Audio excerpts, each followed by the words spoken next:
Before we dive in, let me leave you with a truth that echoes across every chapter in human history. Nothing we are began in silence. Every civilization, every story, every ancestor left a trail of wisdom waiting to be rediscovered. What you are about to hear is a part of a legacy, preserved, decoded, and brought back to the forefront. I'm OG Mooney. Welcome to AI Legacy Lab. Forget every story you've been told about ancient Africa. Forget the tales of primitive lands and isolated tribes. Today we're journeying back in time to uncover a civilization so advanced, so powerful, and so brilliant that for centuries, outsiders refused to believe it was even possible. This is the story of Great Zimbabwe, a kingdom built not with mud or wood, but with magnificent stone walls that rivaled the greatest architectural wonders of the world.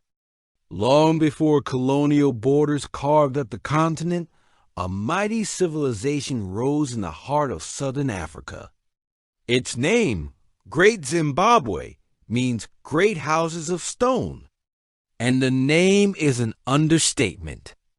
This was a city that challenged every lie ever told about Africa's past, a testament to engineering, trade, and culture that stood as a beacon of African genius.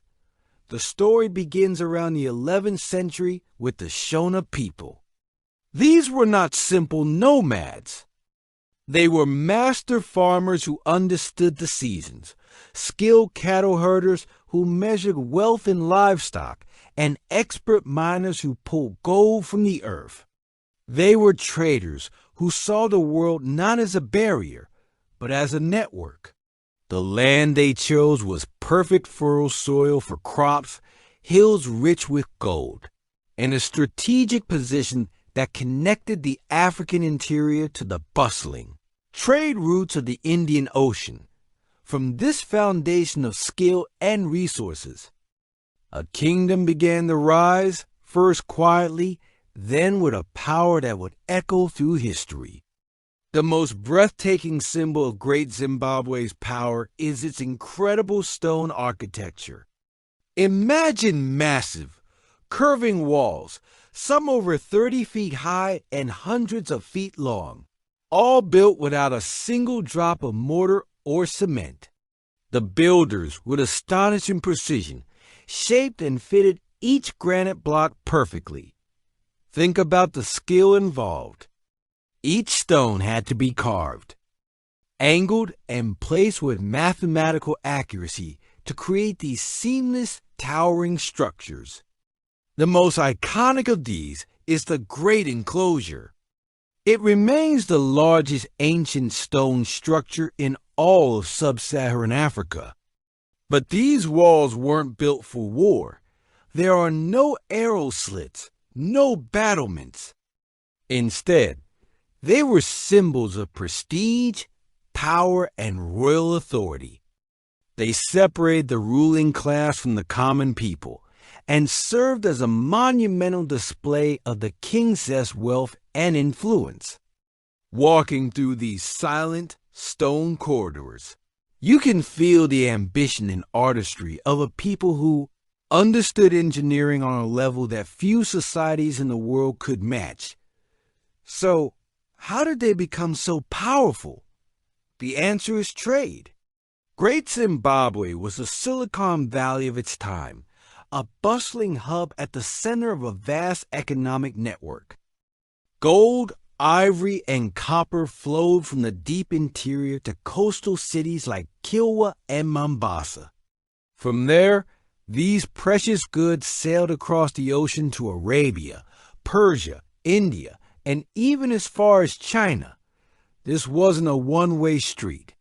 Archaeologists excavating the site have found incredible artifacts from across the globe, shards of Chinese porcelain from the Ming Dynasty, elegant Persian glassware, and ancient Arabic coins.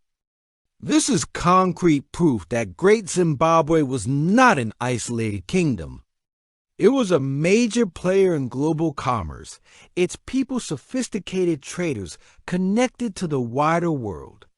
At its peak in the 14th century, an estimated 20,000 people lived within and around the stone city. This was a massive urban center for its time, larger than London was back then. Society was highly organized. At the top was the king, or Mambo, who ruled through a complex political system of nobles, advisors, and provincial governors. Wealth was measured in cattle, a tradition that continues among the Shona people today. But gold was the engine of prosperity, funding the kingdom's expansion and its international trade. Religion and spirituality were woven into the fabric of daily life, with the king serving as a spiritual link between the people and their ancestors. Life inside the city was vibrant and productive. Blacksmiths forged iron into hoes for farming and spears for defense. Potters created beautiful, intricate ceramics for daily use and trade. Jewelers worked with gold and copper, crafting exquisite ornaments that were prized across continents. And all the while, musicians, storytellers, and spiritual leaders kept the cultural heartbeat of the kingdom alive, passing down traditions and histories from one generation to the next. This was a complex, thriving society, deeply rooted in its own culture, but open to the world through its intellect and skill. But here's where the story takes a dark turn. As the legend of this great stone city spread, European explorers and colonizers couldn't accept the truth. The idea that black Africans could build something so magnificent on their own shattered their racist narratives. It contradicted their very justification they used for colonialism, the myth that Africa was a dark continent in need of saving. So they invented lies. They concocted absurd theories that Great Zimbabwe must have been built by anyone but Africans, Phoenicians, Arabs, even the Queen of Sheba or some lost white tribe. For centuries, these racist fantasies were printed in textbooks and presented as fact, a deliberate effort to erase African history and deny African achievement. But the stones don't lie. Decades of rigorous archaeology have definitively proven what the Shona people knew all along.